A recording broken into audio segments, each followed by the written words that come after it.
시청자 여러분 안녕하십니까? 김혜영의 센토크 진행을 맡은 기자 김혜영입니다. 요즘 금수저, 흑수저라는 말 참 많이 들어보셨죠? 이 수저 계급론은 부모가 갖고 있는 부의 수준이 자녀의 삶을 결정짓는다는 세태론을 반영한 씁쓸한 신조어인데요. 오늘 소개할 분이 바로 이 흑수저 출신입니다. 넉넉하지 못한 집안의 장남으로 역사 선생님을 꿈꿨지만 대학 시험을 50여일 앞두고 아버지가 갑작스레 돌아가셨습니다. 때문에 대학교는 장학금을 받을 수 있는 지방대 경영학과를 가야만 했는데요. 졸업 후 돈을 벌기 위해 농협에 취직했지만 승진과 연수에서 번번이 명문대 출신에 밀려났습니다. 좋은 학교를 나오지 않아도 부자가 아니어도 정상에 오르는 방법은 뭘까? 오직 실력으로 승부할 수 있는 일을 찾아 지방대 출신 농협 직원이 기업가를 꿈꾸기 시작했습니다. 이 이야기는 국내 1위 화장품 제조자 개발 생산업체 한국콜마의 윤동환 회장의 이야기입니다. 흑수저의 환경과 좌절이라는 걸림돌이 좋은 수저를 빚기 위한 디딤돌이 됐다는 한국콜마의 윤동환 회장을 잠시 후 만나보시죠.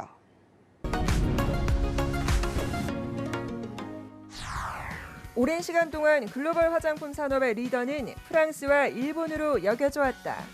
그러나 최근 한국은 그 대열에 합류해 혁신적인 제품을 개발하고 품질이 높은 제품을 시장에 내놓으며 K-뷰티가 세계적으로 주목받고 있다. 한국이 이처럼 빨리 화장품 산업을 최전선에 올릴 수 있었던 중심엔 한국콜마가 있다. 한국콜마에는 수많은 최초와 최고의 수식어가 붙는다. 우선 제품 개발부터 완제품 생산까지 전부 제조업체가 담당하는 ODM 방식을 국내 화장품 업계 최초로 도입했다. 또 세계 최초로 화장품 융합연구센터를 설립한 이력도 자랑한다. 한국콜마는 2020년 화장품 플라스틱 튜브를 종이로 대체한 종이 튜브를 국내 최초로 개발하고 2021년에는 전 세계 최초로 종이 튜브를 상용화했다. 친환경 혁신 아이디어를 높이 평가받아 세계 3대 디자인 어워드 본상과 함께 최고 권위의 패키징 어워드인 월드스타 패키징 어워드 본상과 아시아 스타 어워드 최고상을 수상했다. 올해 창립 32주년을 맞은 한국콜마는 콜마 글로벌 상표권을 100% 인수해 전 세계 콜마의 주인이 됐다. 화장품, 의약품, 건강기능식품 업계 역사상 한국의 글로벌 본사의 브랜드 상표권을 인수한 건 한국콜마가 첫사례다. 최초와 최고의 수식어를 얻기까지 우고천리의 정신으로 묵묵히 걸어온 윤동환 회장을 만나본다.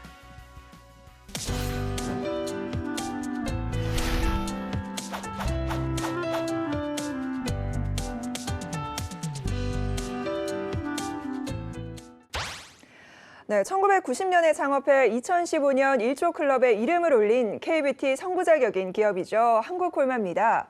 흑수저로 창업해 오늘날 리더가 존경하는 리더로 우뚝 선 한국콜마의 윤동환 회장님 모셨습니다. 어서 오십시오.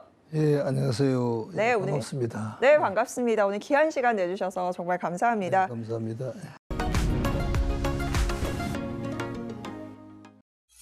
네, 이어서 윤동환 회장님의 이력을 저희가 좀 살펴보면요. 첫 직장은 농협이었습니다. 지금도 그렇지만 당시 은행은 굉장히 선망받던 안정적인 직장 중 하나였는데요. 잘 나가던 직장을 돌연 퇴사하신 이유가 굉장히 궁금해요.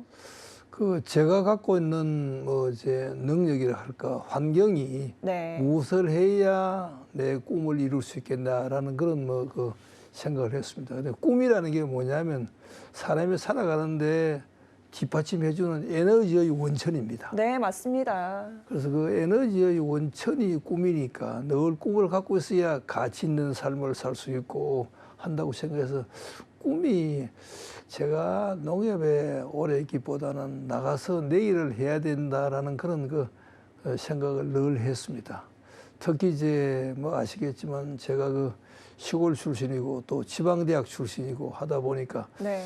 제가 보기에는 거기 계속해서 있으면 여러 가지 면에서 상대적인 어떤 불리함이 있을 것 같아서 내 능력껏 사회에서 대접할 수 있는 일이 무엇일까라는 생각을 하면서 언젠가는 기업을 해야 되겠다라는 생각을 하게 되었습니다. 그래서 사실은 굉장히 많은 월급을 받고 있었는데 네. 그 이제 뿌리칠 적에는 상당한 용기도 필요하고 가족들의 도움도 사실은 필요한 겁니다.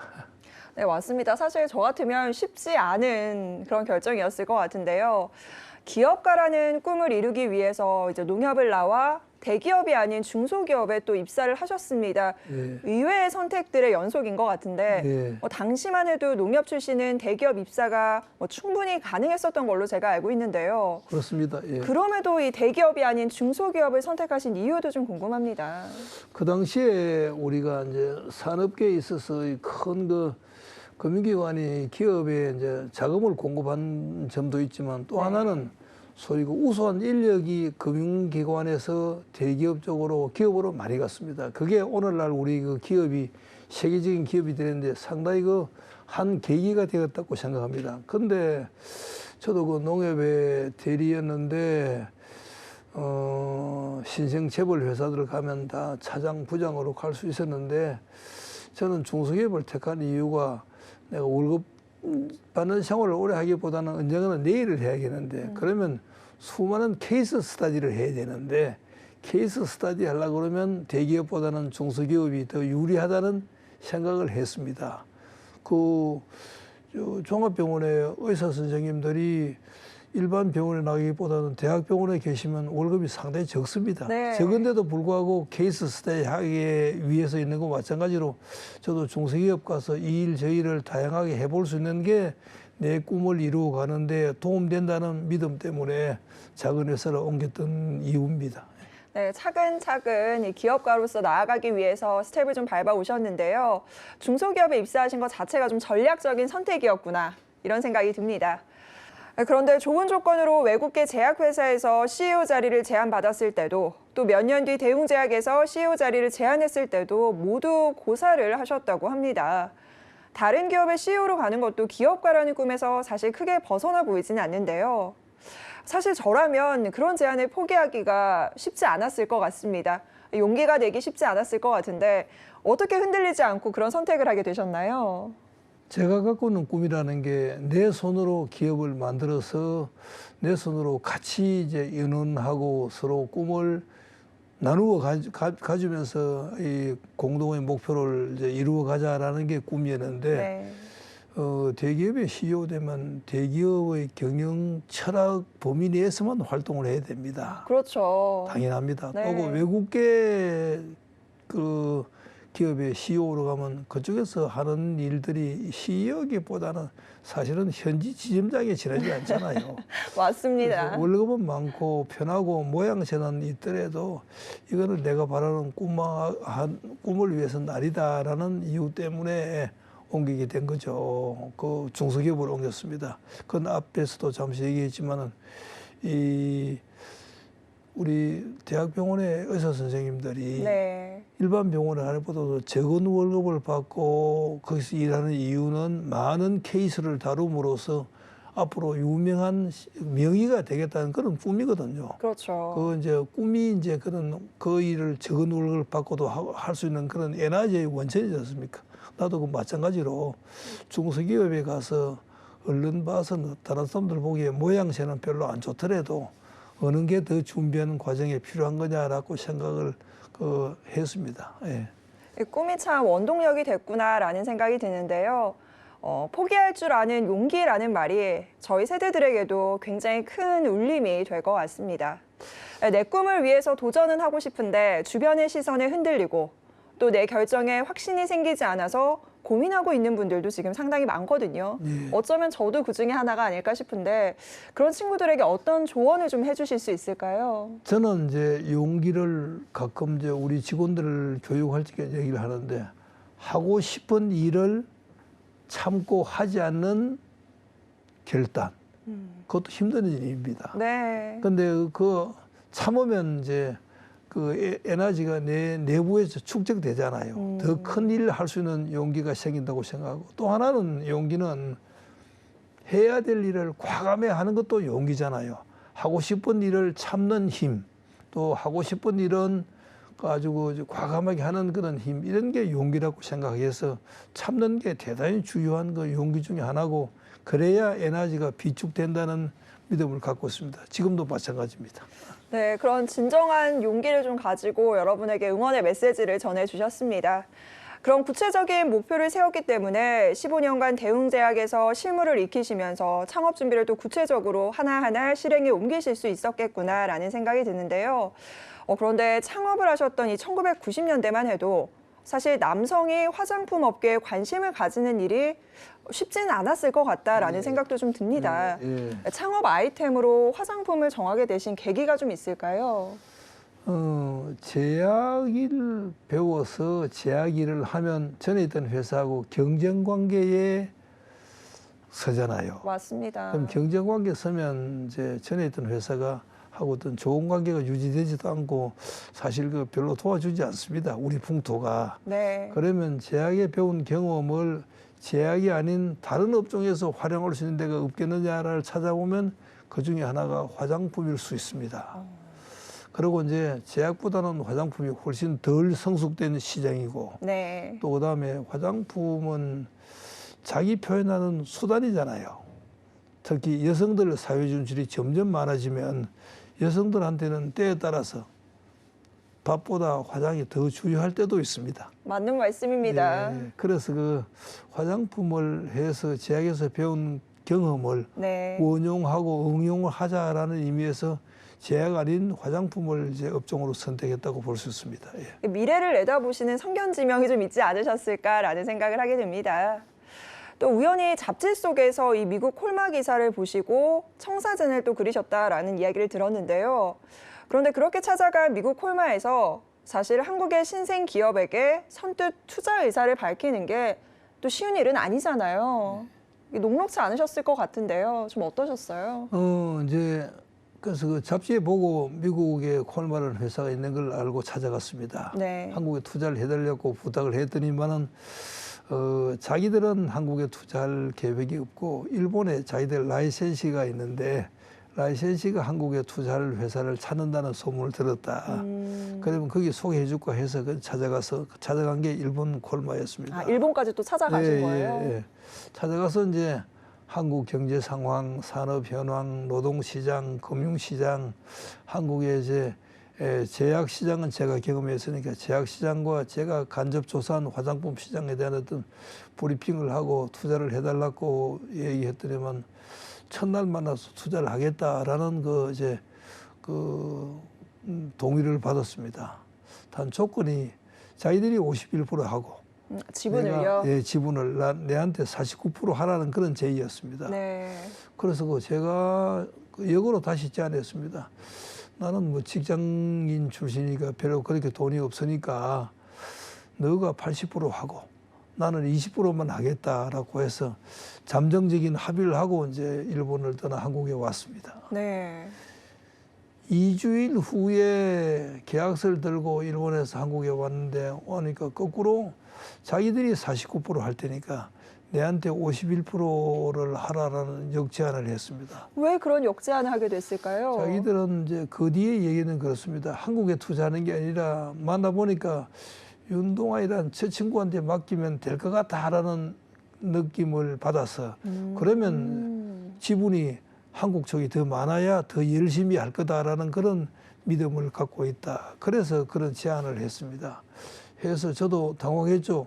80대 20으로 합의를 했는데. 네. 근데 뭐 사실 나는 20%만 참여하면 자금 부담이 가볍잖아요. 네. 근데 51%를 하라 하니까 지금은 돈이 없는데 어떡할까 하니까 몇 년 더 기다릴 테니까 자기들은 이제 49%의 지분을 갖고 오겠다.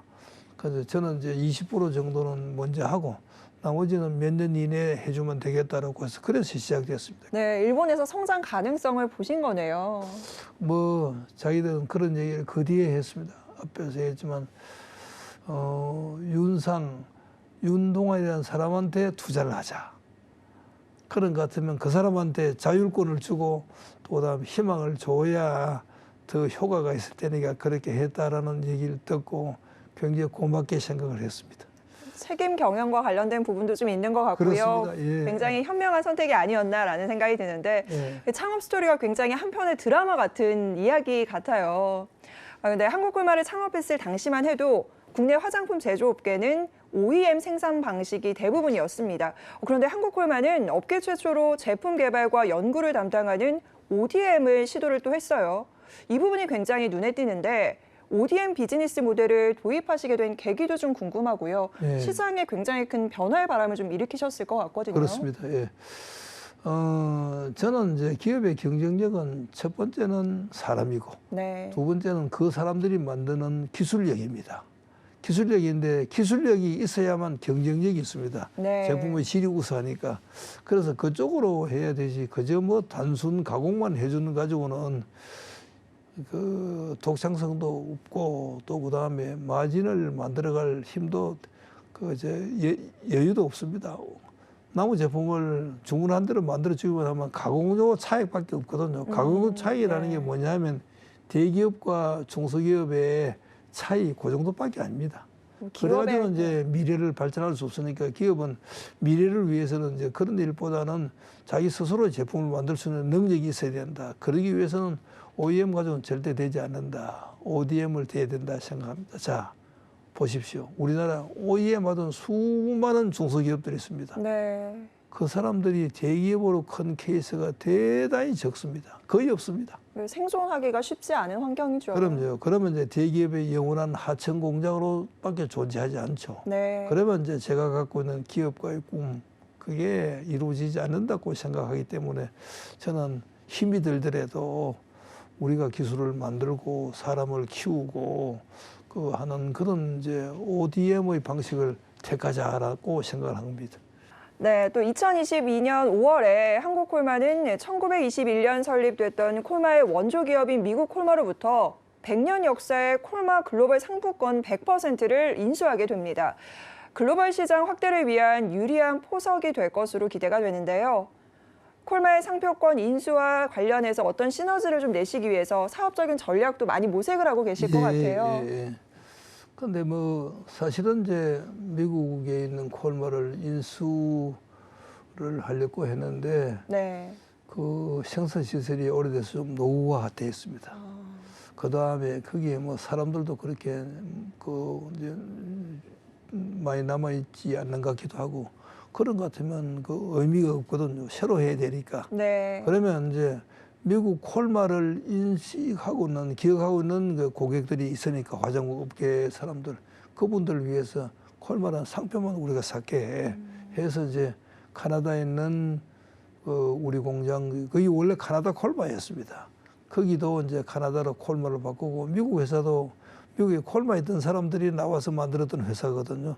거기도 이제 미국 콜마로 이제 이름을 바꾸어서 우리가 옛날에 콜마가 갖고 있던 기술력을 제조 기술력과 처방 능력을 기억하고 있는 미국인들한테 이제 새로 본격적으로 다가가자라는 생각 때문에 그렇게 인수하게 되었습니다. 네, K뷰티가 전 세계적으로 주목받고 있는데 그 중심에선 한국콜마의 활약 앞으로도 저희가 기대하겠습니다.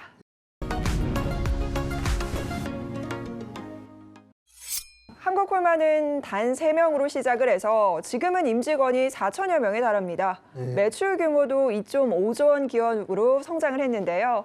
지난 32년간 꾸준히 성장하면서 또 한국 화장품 시장의 성장궤도 함께 견인을 해왔습니다. 이렇게 한국콜마가 지속적인 성장을 해올 수 있었던 배경, 그 배경에는 회장님의 경영 철학이 숨겨져 있지 않을까 싶은데요. 예, 저는 생각하기에 이제 기업이 갖고 있는 경쟁력은 제일 첫 번째는 제품력입니다. 네. 제품은 바로 기술이 뒷받침돼야 되거든요. 기술이 뒷받침되기 위해서는 인력을 키워야 됩니다. 연구 인력이 또 굉장히 예. 비율이 높다고 들었어요. 우리가 지금 이제 내곡동에 R&D 센터가 있는데 R&D 센터 직원이 R&D 부분만 한 600명 됩니다. 그러면 세계에서 제가 보기에는 가장 큰 요 부분에 이 분야의 연구소 중에 하나라고 확신하고 있습니다. 실제 뭐 다른 데 눈치를 보지 않고 기술 투자를 해야 되고 기술 투자를 하면 좋은 사람을 모아야 되고 또 그 사람들끼리 토론하고 연구하는 그런 분위기를 만들어야 되는 거니까 기업의 경쟁력은 저는 전적으로 기술력에서 나온다고 생각합니다. 우리나라 지금 세계에서 아주 1, 2위를 하고 있는 그 업종들이 우리가 갖고 있는 기술력이지 누가 한국 뭐를 이제 불쌍히 여기서 우리한테 그 주문을 주고 하는 건 아니거든요. 그럼요. 기술력이 뛰어나야 되니까 그 기술력을 만드는 거는 역시 이제 R&D에 투자하려는 기업의 의지, 또 그다음에 기업의 시장에서 품질로서 장기적으로는 승부를 하지, 단기적인 있는 승부는 때따라 약간은 뭐 우열이 있긴 하지만은 그 기술력이 절대적으로 필요하다고 생각합니다. 또 그다음 이제 저는 한국인들의 우수한 두뇌, 또 열정적인 노력을 믿습니다.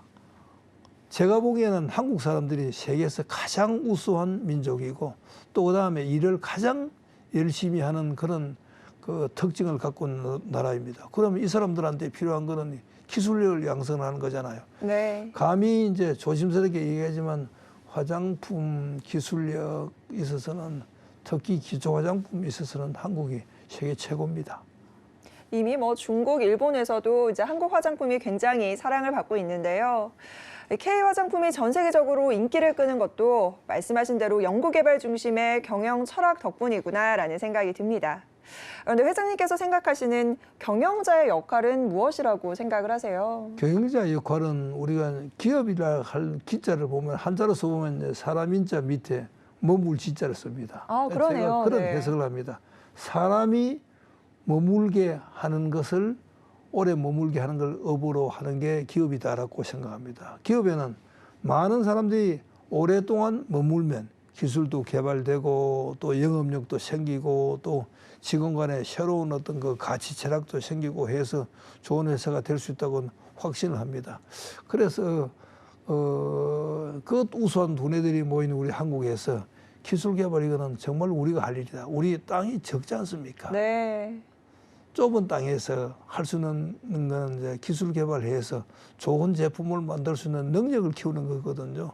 그러면 세계 시장은 무한정 넓게 있습니다. 그래서 저는 이제 기업의 역할이라는 게 사람들한테 좋은 일들을 만들어서 많은 분야의 사람들이 그곳에 오랫동안 머물기만 하면 회사는 저절로 커집니다. 지금도 그런 생각에 변함이 없습니다.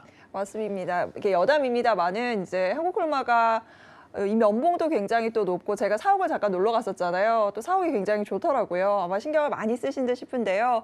이번에는 기업의 인사 제도와 관련된 이야기를 좀 나눠볼까 합니다. 굉장히 눈에 띄는 부분이 독서 승진제를 도입을 했습니다. 인문 경영으로 굉장히 유명하신데 한국콜마의 기업 문화에 독서가 자리매김하게 된 배경이 뭘까요? 인문이라고 얘기할지 문이라는 게 무슨, 왜냐하면 문입니다. 문이.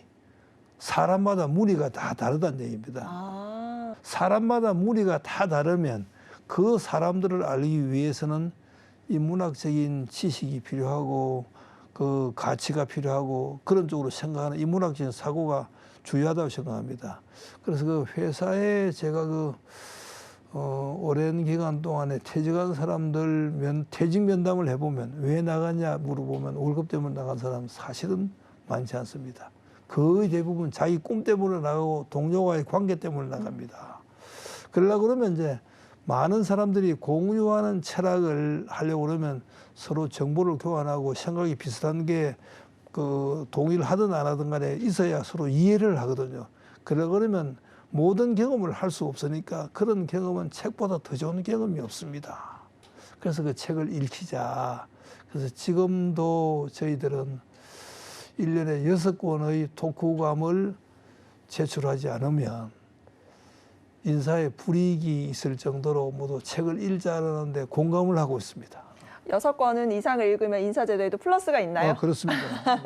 플러스가 있고 또 네. 그다음에 그러면 그런 사람들은 어떤 동료, 어떤 부하 직원, 어떤 상사하고도 이 호흡을 맞춰서 일할 수 있는 소양을 스스로 키워가는 게 됩니다.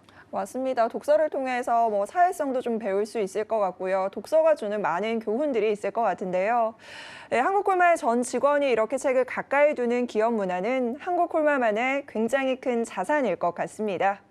이처럼 사원들이 자발적으로 책을 즐겨 읽는 문화가 자리 잡은 데는 사실 누구보다 회장님께서 굉장히 다독을 하면서 솔선수범하셨기 때문이다라는 생각이 드는데요. 사실 굉장히 바쁘시잖아요. 이 바쁜 와중에도 독서를 끊임없이 하고 계신다고 하는데 어떤 방법을 통해서 또 어떤 노하우를 통해서 좀 책을 읽으실까요? 저는 지금은 그렇게 가지는 못하지만 거의 가까이 가려고 노력합니다. 네. 하루에 한 번 이상은 책을 읽자. 그 다음에 책 한 책을 읽다가 지루하면 덮어버립니다. 그러지 말고 세 종류의 책을 읽자. 세 종류는 예를 들어 가벼운 만화책부터 무거운 어떤 전공서적이라든지 또 그다음 일반 교양서적 하면 이제 소위 그 가볍다 무겁다는 게 조금 다르긴 하지만은 장르를 가리지 않으시는군요. 장르를 가리지 않고 한 세 종류의 책을 가지고 이제 읽자. 그러면 일주일에 2권 정도는 읽을 수 있다. 그러면 일주일에 2권 읽으면 1년에 100권 정도 읽습니다. 상당하네요. 근데 주요한 거는 한 권으로만 읽는 게 아니고 3권 가지고 하나를 읽자. 하나가 지루하면 또 가벼운 책을 바꾸면 되지 않습니까? 그러니까 네. 그 중에는 하나가 늘 만화책이나 시집이나 이런 가벼운 책이 늘 끼입니다. 끼어서 조금 무거운 책 보다가 힘들면 가벼운 책 좀 보다가 하고 하면 그걸 통해서 책 읽는 거를 싫어하지 않는 환경을 해야 됩니다. 누구나 책을 보려고 노력합니다. 그런데 앞에 조금 보다가 덮어버리고 하는 경우가 많거든요. 네, 맞습니다. 하나를 가지고 끝까지 반드시 다 읽어야 된다는 생각을 하는데 그렇지 않고 가벼운 책을 두고 읽고 또 읽고 하면 되니까 늘 세 종류의 책을 가지고 하루에 한 번은 보면 일주일에 2권 정도는 읽을 수 있다라는 그런 목표를 가지고 하면 제 방법은 1, 2, 3 원칙이라고 얘기합니다. 저도 이 1, 2, 3 원칙을 통해서 책을 좀 더 가까이 해야겠다라는 생각이 드는데요. 이 애서가로서 책을 통해서 얻은 지혜 중에서 또 기업 문화에 어떤 전반적인 영향을 끼친 철학들이 있다면 어떤 것들이 있을까요? 저희가 책을 통해 배우는 것들이 굉장히 많잖아요. 힘드는 의사결정을 할 때는 하루나 이틀 걸립니다. 네. 혼자 늘 역사상 이런 비슷한 케이스에 어떤 분들은 어떤 책을 읽거나 어떤 생각을 했을까 하기 위해서 책을 딛깁니다. 역사책 딛기면 특히 이제 연암제 박지원의 혁신적인 생각이라든지 다산 정약용 선생의 아주 폭넓은 그 독서의 경험이라든지 이런 걸 통해서 읽으면 상당히 머리가 맑아지고 아이디어가 떠오르갑니다. 특히 그러면서 이제 여러분들 잘 아시는 이제 이순신 장군 책을 이제 보기 시작하면서 이순신 장군이 위기 때마다 어려울 때마다 어떤 결정한 그 이면에는 읽어왔던 책의 영향이 크다는 사실을 제가 알고 느끼곤 합니다. 지금도 힘든 의사결정을 해야 될 때는 꼭 혼자 책을 이제 뒤집어 가면서 하는 그런 생각을 하고 있습니다. 한국 콜마의 경영 밑바탕에는 역사 속 인물들의 철학과 행동이 녹아들어 있다라는 생각이 드네요. 이번에는 역사와 관련된 이야기 나눠보겠습니다. 회장님의 역사에 대한 조회는 이미 정평이 나 있는데요. 앞서서도 이순신 장군 이야기를 좀 해주셨지만 이순신 장군의 전도사다라는 수식어도 있습니다. 이순신의 정신을 기리기 위해서 또 우리 사회에 널리 확산시키기 위해서 굉장히 특별한 학교를 지으셨다고요? 네. 뭐 학교라 하기보다는 이제 그 주부학교, 노인학교처럼 이제 이순신 학교라는 그 개념을 만들어서 제가 배우고 느낀 우리 이순신 그 불문 알고 깊이는 잘 모르는 편입니다. 거의 대부분 제가 보기에는. 그래서 좀 깊이 알면 삶에 큰 지혜를 얻을 수 있다라는 이유 때문에 이순신 장군을 일깨워왔던 게 지금 우리 회사를 만드는데 저는 그 정신적인 원동력이 되어 왔다라는 그런 확고한 믿음을 갖고 있습니다. 그래서 그거를 이제 우리 그 기업하는 데다가 전해주자. 전할 길은 딴 길 아니고 우리 이순신 학교라는 걸 만들어서 그 기업의 중간 간부들 모셔다가 이순신 정신을 전해주고 그 정신을 그 회사 가서 한번 적응을 해보자라는 그런 시도를 했던 게 상당히 좋은 호응을 반응을 받아서 지금 벌써 한 기가 이제 한 8주간 정도씩 되는데 어저께 15기를 수료를 했으니까 벌써 많이 했지 않습니까? 네, 벌써 15기 졸업생이 나온 건가요, 네, 그럼? 그러면 30명씩 하면 450명 정도 나오는데 이 코로나 기간만 없으면 지금쯤 한 30기 가까이는 했을 겁니다. 그런데 앞으로 이제 계속해서 하려고 생각하고 또 있습니다. 그게 저는 이제 우리 회사 지금만큼 이제 발전해 오는데 크게는 이제 독서 힘이지만은 조금 더 구체적으로 하면 이순신 장군이 갖고 있던 가치를 서로 이해하고 그런 노력을 하는 게 큰 힘이 됐다고 확실히 믿고 있습니다. 네, 이순신 학교를 설립하신 데 이어서 또 이순신 장군의 생애와 업적을 연구하는 이순신 학과도 또 대학원 가정에 신설을 하셨다라고 합니다. 앞장서셔서 전국 최초로 대구 가톨릭대학교에 이순신 학과가 만들어졌다라고 하는데요. 이렇게 이순신 장군을 열렬하게 사모하시게 된 계기가 있을까 궁금해요. 한 10몇 년 전에 이제 어떤 책을 이제 이순신 책을 읽으면서부터 네. 깜짝 놀랐습니다. 우리가 거품만 알고 있고 한산도만 알고 있었던 이순신이 이렇게 그 힘든 과정을 겪고 고뇌를 하고 의사결정을 하고 이래서 우리 조선을 구한 맹장이 되었고 다른 사람들 그저 영웅이라고 얘기를 합니다. 네. 그런데 이순신 장군은 성웅 이순신이라고 얘기하잖아요. 네. 그래서 그 책을 계기로 해서 제가 국내에 나와 있는 이순신 관련 책이 한 300권, 300종 가까이 됩니다. 꽤 많네요. 예, 그걸 제가 그동안에 다 읽었습니다. 어. 읽고 또 그다음에 어떤 책은 몇 번씩 읽고 어떤 책은 이제 그 일하는 자리 옆자리에 두고 필요할 때마다 수시로 듣게보고 하면서 큰 힘이 되었습니다. 그래서 이제 그 일을 하기 위해서 만들었던 게 이제 이순신 학교죠. 그러려고 그러면 전문가를 양성해야 되니까 대학에서 이순신을 전공한 사람이 많지를 않아서 대구 가톨릭 대학에 협의를 해서 대학원에 이순신 학과를 만들어서 석박사 과정을 진행한 일을 금년 초부터 시작했습니다. 벌써 이제 2학기째 이제 마무리되어 가니까 지금은 10여 명이 대학원에서 석박사 과정에 공부를 하고 있습니다. 한 2, 3년 후 되면 그분들이 석사, 박사가 돼서 나오면 이순신 학을 하는 사람들이 많아져서 정론이 생기고 그리고 국민들에게 이제 보고하고 하는데 힘이 되지 않겠나 해서 저도 같이 공부하면서 그런 일을 하고 있습니다. 네, 이 생각을 실천으로 옮기는 게 참 쉽지 않을 것 같은데 이순신 장군에 대한 정말 깊은 애정이 느껴집니다. 그런데 회장님께서는 이순신 장군을 길러낸 어머니 초계 변씨에 대한 삶에 대한 책도 또 출간을 하셨어요. 이순신 장군의 어머니에 대해서는 사실 저도 좀 아는 게 없고요. 알려진 게 많이 없는 것 같은데 회장님께서는 어떻게 해서 이 어머니와 관련된 책을 좀 내게 되셨을까요?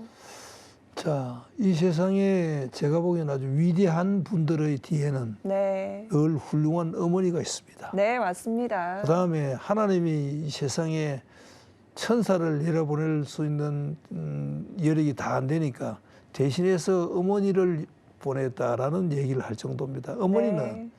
그 자녀들에게 있어서 천사와 같은 존재입니다.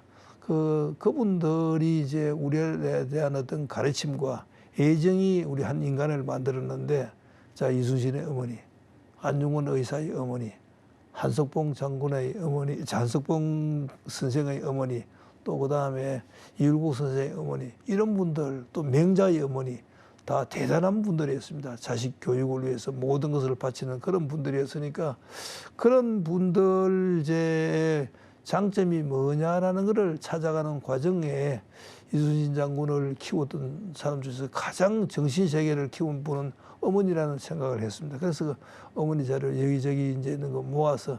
근데 아시다시피 우리 사회에서는 여성들이 역사 기록에 이름도 한 사람도 없잖아요. 네, 그 사료를 찾기가 참 힘드셨을 것 사임당 같아요. 신씨, 사임당의 당호를 서는 신씨일 따름입니다. 네. 허난설은, 난설헌이라는 당호를 가진 허씨일 따름입니다. 네.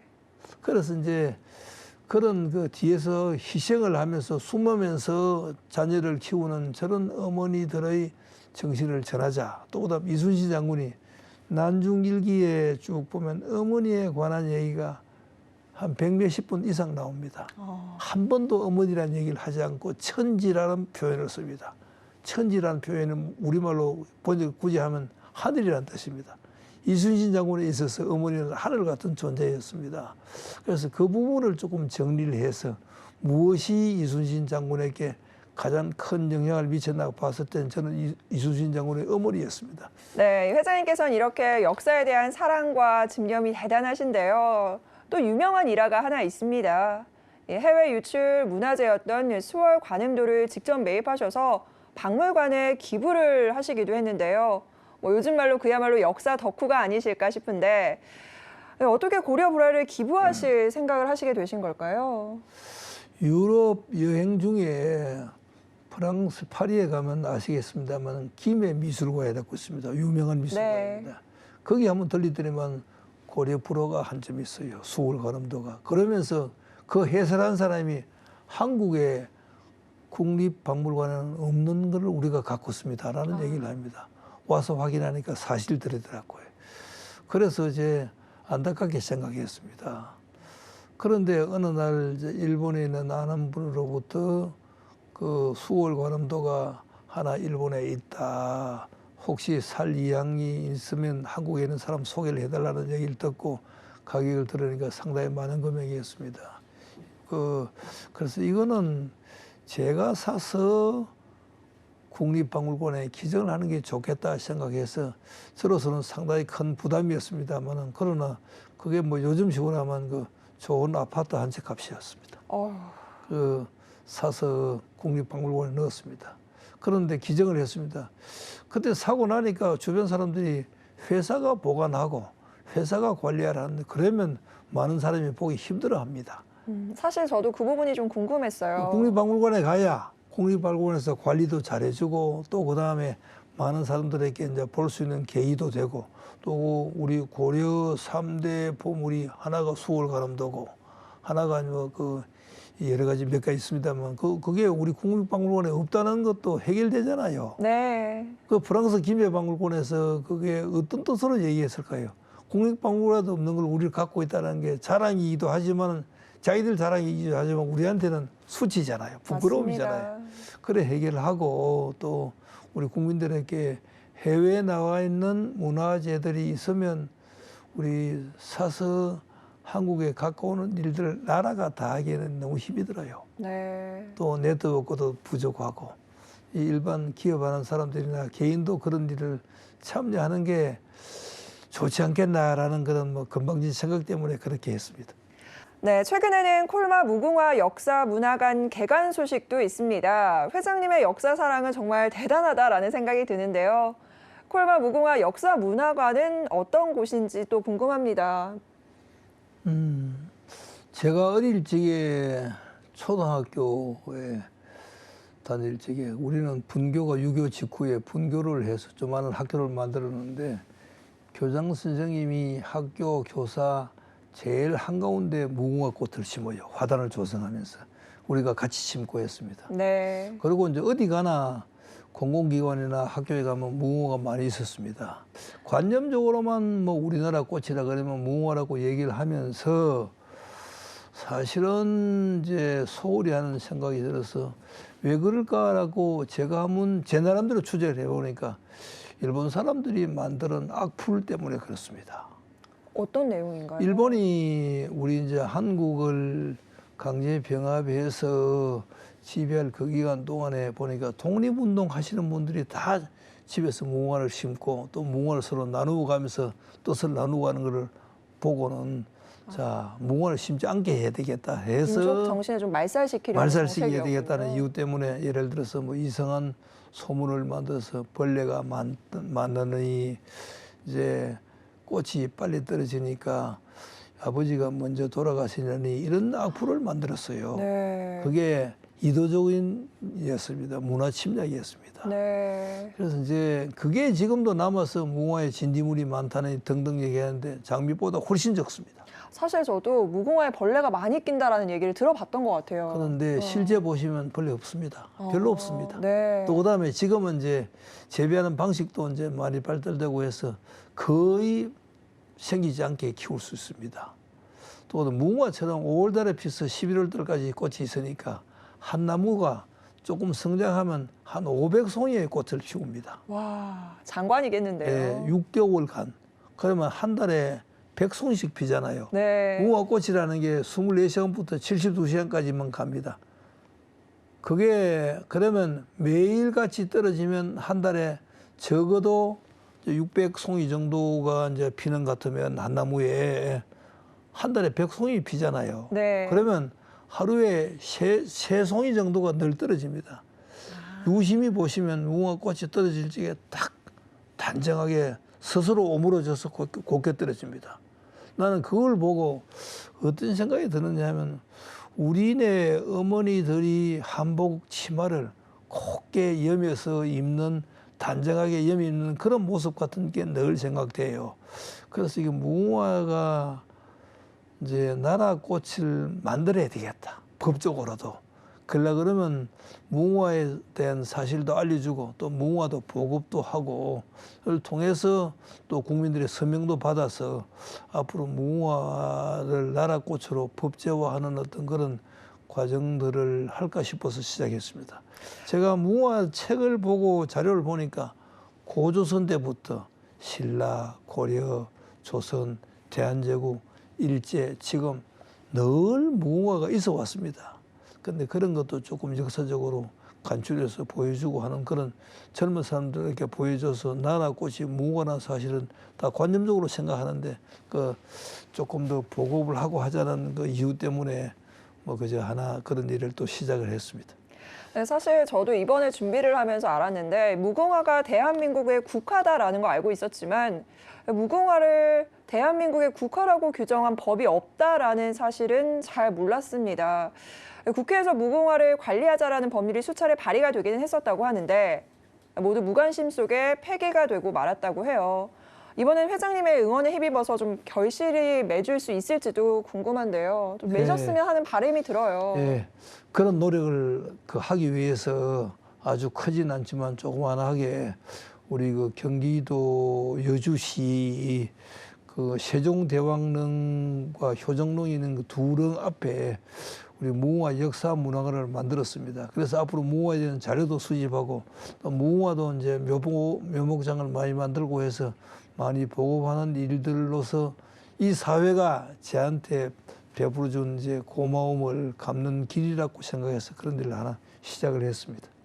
네, 이번에는 꼭 이게 법률로 제정이 돼서 무궁화에 대한 이 역사적인 우리의 인식과 또 이런 것들이 좀 잘 결실을 맺을 수 있기를 저희도 함께 응원하도록 하겠습니다. 네, 많이 도와주십시오. 네. 네, 이 한국콜마가 업계 1위라는 자리에 오르기까지 정말 수많은 위기의 순간이 있었을 겁니다. 그럴 때마다 회장님은 이 위기를 또 어떻게 극복하셨을까 궁금하기도 하고요. 지금 우리도 뭐 코로나19다 여러 가지 경제적인 우려가 있어서 고민을 하시는 분들도 상당히 많거든요. 네, 네. 조언 한마디 좀 부탁드릴게요. 역사를 잊은 민족에게는 미래가 없다라는 얘기를 단재 신채호 선생님도 하셨고 역사는 사실은 내일을 비추는 거울이죠. 네. 거울이면 이제 지난 일을 되돌아보면서 어떻게 해야 이 어려움을 이겨나갈 수 있느냐라는 그런 용기를 지난 역사 속에 있던 그런 그 경험을 통해서 다시 내 자신을 다짐하는 그 계기가 되기를 바라고 또 그러려고 노력을 해옵니다. 만약에 그런 것 같으면 사실은 어렵지 않은 일들이 없잖아요. 네. 우리 이제 김 기자 하시는 일도 쉬운 일만 있는 건 아닙니다. 꼭지만 있는 건 아니까 어려운데 이제 늘 누구나 어려울 때가 있었다는 그 역사를 되돌아보면서 이겨나가는 그런 힘을 역사를 통해서 배워가면 늘 그 용기를 잃지 않고 할 수 있지 않겠나는 얘기 때문에 하는 겁니다. 역사라는 게 경험이잖아요. 네. 검증된 경험이니까 그 경험을 우리가 이제 자기 걸로 소화할 수 있는 능력만 있으면 어떤 어려움이라도 이길 수 있다는 생각을 해서 저는 저희들 회사의 신입사원들 교육시킬 적에 역사 공부를 많이 가르칩니다.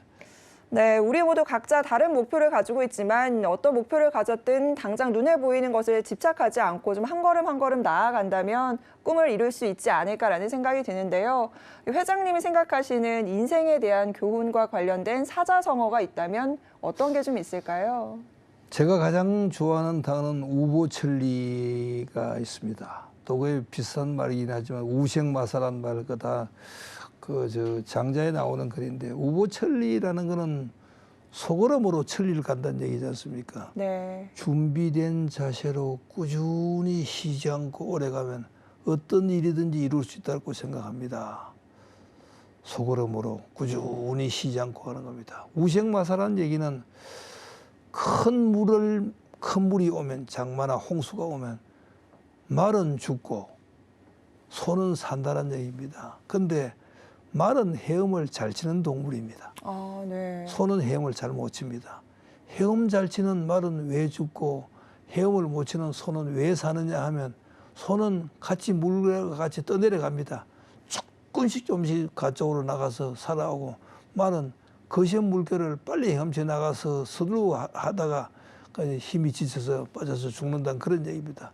그 교훈이 주는 의미는 순리를 따르라라는 얘기입니다. 그 다음에 쉬지 않고 꾸준히 그런 우보천리 정신으로 가면 이루어지지 않는 일이 없습니다. 그래서 우리 회사에서는 제가 워낙 절개 얘기를 하니까 우보천리라는 말이 흔히 얘기하는 우리 술자리 건배사도 한쪽에서 우보하면 한쪽에서 천리 한 다반화식으로 될 정도로 아주 보편화되고 있습니다. 우보천리라는 게 쉬지 않고 꾸준히 가면 어떤 어려움도 이겨낼 수 있고 어떤 목표도 달성할 수 있다는 그런 깊은 뜻이 있다고 생각합니다. 네, 저희 센토크도 우보천리의 마음으로 한 걸음 한 걸음 시청자분들에게 다가가도록 하겠습니다. 김혜영의 센토크. 끝으로 오늘 귀한 자리 해주셨는데 윤동환 회장님께 우리 시청자분들을 위한 한 말씀 들어보도록 할게요. 지식과 지혜는 다르죠. 지식만 있다고 행동하지 않습니다. 네.